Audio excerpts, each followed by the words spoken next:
ये उनका दोष नहीं है। व्हाट्सएप पे जिस तरीके से फैब्रिकेटेड वीडियो को चलाकर एक छवि खराब की गई कैंपस की, उसके चलते जो प्रताड़ना झेलनी पड़ रही है हमारे कैंपस की लड़कियों को, कुछ लोगों ने कॉन्डोम गणना अधिकारी नियुक्त कर दिया जेएनयू में।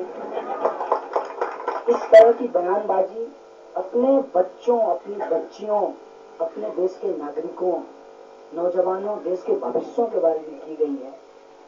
आप इसका मतलब समझिए। देश बनता है देश के लोगों से। इस मीडिया के माध्यम से, इस प्रेस कॉन्फ्रेंस के माध्यम से मैं देश के लोगों को कहना चाहता हूं कि अपने आप में जेएनयू इस देश की एक वास्तविक आवाज है, क्योंकि यहाँ सुदूर पूर्वोत्तर के राज्यों से लेकर गुजरात तक, कश्मीर से लेकर कन्याकुमारी तक, और न सिर्फ हिंदुस्तान के बल्कि दुनिया के 145 देश के स्टूडेंट पढ़ते हैं।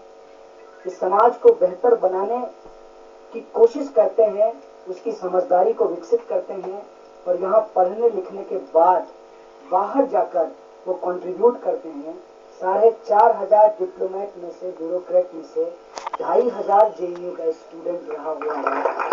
ये कंट्रीब्यूशन है तमाम फील्ड में, चाहे वो सोशल साइंस हो, लिटरेचर हो, आर्ट हो, कल्चर हो, जेएनयू का एक कंट्रीब्यूशन है।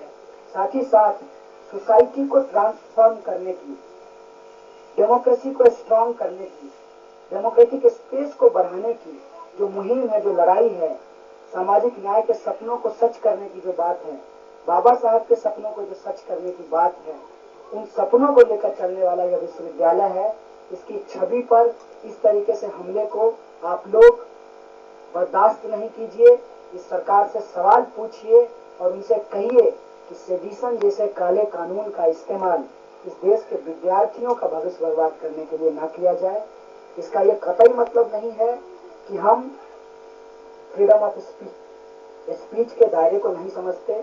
हम समझते हैं और हम आजादी का मतलब भी समझते हैं।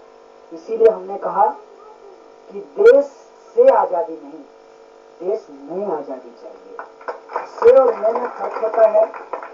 से का मतलब यह है कि आप देश की एकता और अखंडता को तोड़ना चाहते हैं। हम देश की एकता और अखंडता को और मजबूत करना चाहते हैं, क्योंकि हमको लगता है कि जब दुनिया में ग्लोबलाइजेशन का हमला है तब राष्ट्रवाद को बचाना बहुत मुश्किल है, क्योंकि भूमंडलीकरण राष्ट्रीय राज्य की अवधारणा को खत्म कर रहा है। ऐसे में अपनी पहचान को बचाना, अपनी संस्कृति को बचाना, ये एक बड़ी चुनौती है, और इस चुनौती को हम बखूबी समझते हैं और उस देशभक्ति के पक्ष में खड़ा होते हैं।